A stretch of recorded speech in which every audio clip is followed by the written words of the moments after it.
Hello friends.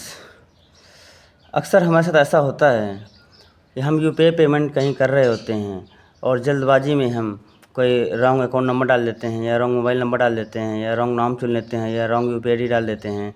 तो उसके माध्यम से हमारा पैसा कहीं दूसरी जगह चला जाता है और उस जो चला गया पैसा, उस पैसे को हम वापस कैसे लाएं, इस वीडियो में हम स्टेप बाय स्टेप वो प्रोसेस सीखेंगे, जो आप 2 मिनट में इस वीडियो को पूरा देखकर आप अपना पैसा वापस ला सकते हैं। तो अगर वीडियो पसंद आए दोस्तों तो वीडियो को लाइक कीजिए, अपने दोस्तों के साथ शेयर भी कीजिए। अगर आप मेरे चैनल पर नए हो तो मेरे चैनल को सब्सक्राइब भी कर लीजिए। चलिए वीडियो स्टार्ट करते हैं। सबसे पहले आप अपने फ़ोन पे ऐप को ओपन करेंगे।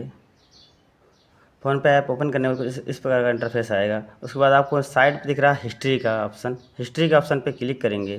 क्लिक करने के बाद आपके फ़ोन पे जितने भी ट्रांजेक्शन हुए हैं वो सभी शो करेंगे, यानी जो जो ट्रांजेक्शन आपने भेजे हैं, जो रिसीव हुए हैं आपको, वो सभी यहाँ शो करेंगे। अब आपका जो भी गलत ट्रांजेक्शन हो उस पर आप क्लिक करना है। जैसे मेरा ये ऊपर का लास्ट ट्रांजेक्शन गलत ट्रांजेक्शन दिख रहा है, मैं इस पर क्लिक कर देता हूँ। इस पर क्लिक करने के बाद अब इस प्रकार का इंटरफेस आएगा। इसमें से इसका आप स्क्रीनशॉट ले लें यहाँ से, या फिर आपको ये ट्रांजैक्शन आईडी दिख रहा होगा, इस ट्रांजैक्शन आईडी को कॉपी कर लें, या आप कहीं से ट्रांजैक्शन आईडी को नोट भी कर लें। नोट करने के बाद चलिए अब हम बैक आ जाते हैं। बैक आने के बाद हम अपने मोबाइल पे कोई भी ब्राउज़र को ओपन करेंगे। जैसे मैं ब्राउज़र ओपन कर लेता हूँ, Chrome browser. Chrome browser open करने के बाद आपको सर्च बार पे लिखना है NPCI,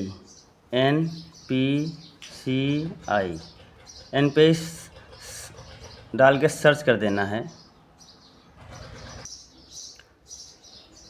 NPI सर्च करने के बाद आपको साइट पे लिखा होगा, थ्री लाइन दिख रहा होगा, थ्री लाइन पे आपको क्लिक करना है। जैसे इस पर क्लिक करेंगे कुछ इस प्रकार का इंटरफेस आएगा। अब फ्रेंड्स आपको नीचे एक ऑप्शन दिख रहा होगा गेट इन टच, आपको गेट इन टच वाले ऑप्शन पे क्लिक कर देना है। जैसे इस पर क्लिक करेंगे अब आपके सामने 3 ऑप्शन खुल के आएंगे।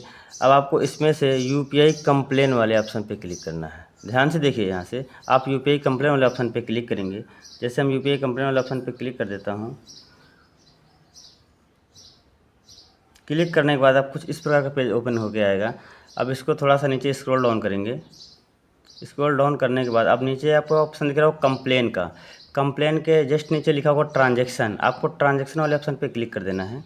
जैसे इस पर क्लिक करेंगे अब आपको यहाँ से कुछ डिटेल फिल करना है। आप वो डिटेल करेक्ट फिल कर देंगे तो आपका पैसा रिटर्न आ जाएगा। जो आपने गलत ट्रांजेक्शन कर दिया है वो रिटर्न आपका ट्रांजेक्शन आ जाएगा यहाँ से।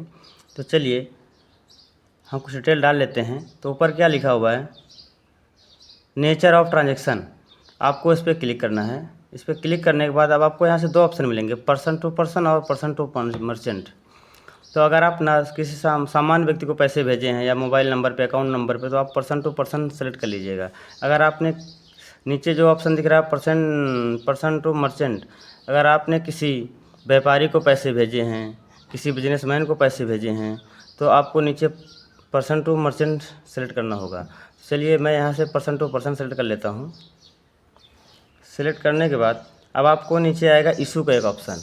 आप क्या इशू था, क्या वजह थी जिसकी वजह से आपका पैसा गलत ट्रांजेक्शन हो गया, आपने गलत मोबाइल नंबर डाल दिया, गलत अकाउंट नंबर डाल दिया या गलत यूपीआई आईडी डाल दी, जिसके माध्यम से आपका ट्रांजेक्शन गलत हो गया है, तो वो यहाँ पे इशू सेलेक्ट करना है।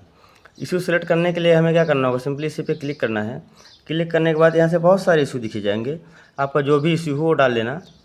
बट अपने तो रॉन्ग ट्रांजेक्शन हुआ है तो हमें क्या करना है, रॉन्ग ट्रांजेक्शन ही सेलेक्ट करना है। तो हमें क्या थर्ड ऑप्शन दिख रहा है, इस पर क्लिक कर देना है।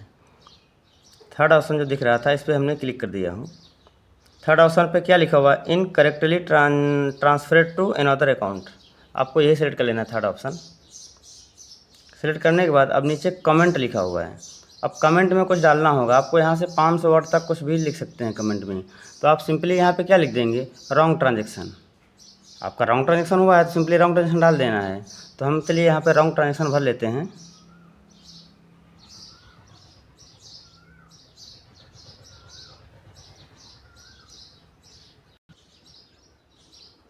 चलिए फ्रेंड्स, मैंने कमेंट में रॉन्ग ट्रांजेक्शन डाल लिया हूँ, या आप इनकरेक्ट ट्रांजेक्शन भी डाल सकते हैं।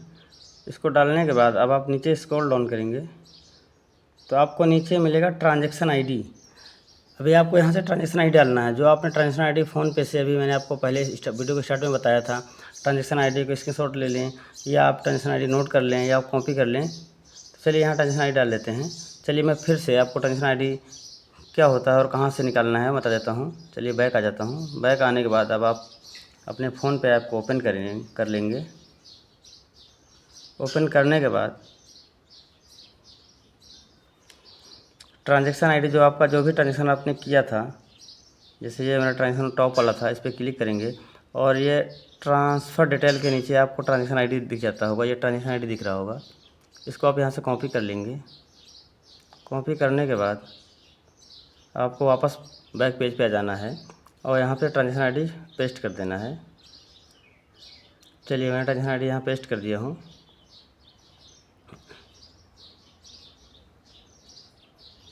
फिर आपको नीचे एक ऑप्शन दिखेगा बैंक नेम। अब यहाँ पे सेलेक्ट बैंक नेम। अब अपना यहाँ पे बैंक नेम सेलेक्ट करना है। आप जिस भी बैंक से यूपीआई आईडी या आप फ़ोन पे चला रहे हैं उस बैंक को यहाँ सेलेक्ट कर लेना है। ध्यान है यहाँ पे अपना ही बैंक सेलेक्ट करना है। तो चलिए मैं यहाँ आपको सिर्फ एग्जांपल के लिए अपना कोई बैंक सेलेक्ट करके बता देता हूँ। एग्जांपल के लिए मैं यहाँ बैंक ऑफ बड़ौदा सेलेक्ट कर लेता हूँ। सेलेक्ट करने के बाद अब आप नीचे एक ऑप्शन दिखेगा, आप कितने पैसे कि इस व्यक्ति को भेजे हैं या कितने रुपए आपने भेजे हैं वो यहाँ फिल कर देना है। अगर आपने यहाँ पे जैसे 5,000 रुपये 50 पैसे भेजे हैं तो यहाँ पे आप रुपीस में 5,000 डाल देंगे और पैसे पे आप 50 पैसे डाल देंगे। या आपने सिर्फ 10,000 रुपये भेजे हैं या 5,000 जो भी भेजे हैं आप यहाँ फिल कर लेना है। चलिए मैं यहाँ फिल कर लेता हूँ।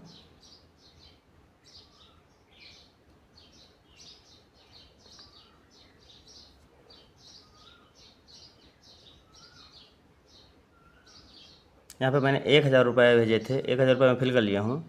फिल करने के बाद आपको नीचे एक ऑप्शन मिलेगा डेट ऑफ ट्रांजेक्शन। आप किस डेट को ट्रांजेक्शन किए हैं। तो आज डेट 16 है तो मैं आज ही डेट पे पेमेंट भेजा हूँ, तो मैं आज की डेट ही सेलेक्ट कर लेता हूँ। कुछ इस तरह कैलेंडर ओपन होके आएगा। आज की डेट सेट कर लिया हूँ। सेट करने के बाद अब आपको नीचे एक ऑप्शन मिल रहा है इंटर योर ईमेल आईडी। अब आपको यहाँ पे ईमेल आईडी भरना है, जो भी आपका ईमेल आईडी हो। जिस ईमेल आईडी से आप गूगल फ़ोन पे चला रहे हो या यूपीआई आईडी चला रहे हो वो ईमेल आईडी यहाँ फिल करना है। दोस्तों ईमेल आईडी किस लिए फिल करना होता है, ईमेल आईडी हम फिल करेंगे तो जो भी हमारा डिटेल्स होगा रिटर्न होने का ईमेल आईडी पे आता रहेगा, जो भी मैसेज होगा हमें ईमेल आईडी पे मिलता रहेगा। तो चलिए हम ईमेल आईडी अपने यहाँ डाल लेते हैं, जो भी ईमेल आईडी है फिल कर लेंगे सिंपली सी। चलिए एग्जाम्पल के तौर पे मैं कोई भी ईमेल आईडी डाल लेता हूँ यहाँ पे।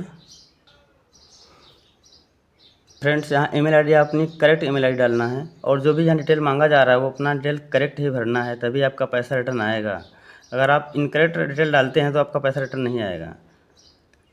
चलिए मैंने सारी डिटेल फिल कर लिया हूँ यहाँ पे। फिल करने के बाद फाइनली हम सबमिट पे क्लिक कर देंगे। जैसे सबमिट पे क्लिक करेंगे, जैसे आपने सबमिट पे क्लिक किया आपका फॉर्म यहाँ जो डिटेल था वो भर गया है। और इस डिटेल भरने के बाद अब आपका जो भी पैसा होगा वो बैंक आपका वेरीफाई करेगा। वेरीफाई करने के बाद अब आपका पैसा 24 घंटा 12 घंटा 10 घंटे के अंदर वापस आ जाएगा। दोस्तों अगर आपने यूपीआई पेमेंट कर रहे हो, अगर गलती से यूपीआई पेमेंट दूसरे अकाउंट में चला गया है तो आपको ध्यान रहे 4 घंटे के अंदर ये प्रोसेस करना होगा। 4 घंटे के बाद ये प्रोसेस करेंगे तो आपका पैसा रिटर्न नहीं आएगा, इसलिए आपको 4 घंटे के अंदर ये प्रोसेस करना होता है। दोस्तों अगर आप मेरे चैनल पर नए हो तो मेरे चैनल को सब्सक्राइब भी कर लो और बेल आइकन भी दबा दो ताकि ऐसी इन्फॉर्मेशन वीडियो आपको मिलती रहे। दोस्तों अगर आपको ये प्रोसेस करने में कोई प्रॉब्लम आ रही हो तो आप कमेंट करके पूछ सकते हो मेरे से, और मैं आपको कमेंट में रिप्लाई देकर आपका जो भी डाउट्स हैं वो क्लियर कर दूंगा। चलिए वीडियो को लास्ट तक देखने के लिए धन्यवाद। मिलते हैं किसी नेक्स्ट वीडियो में।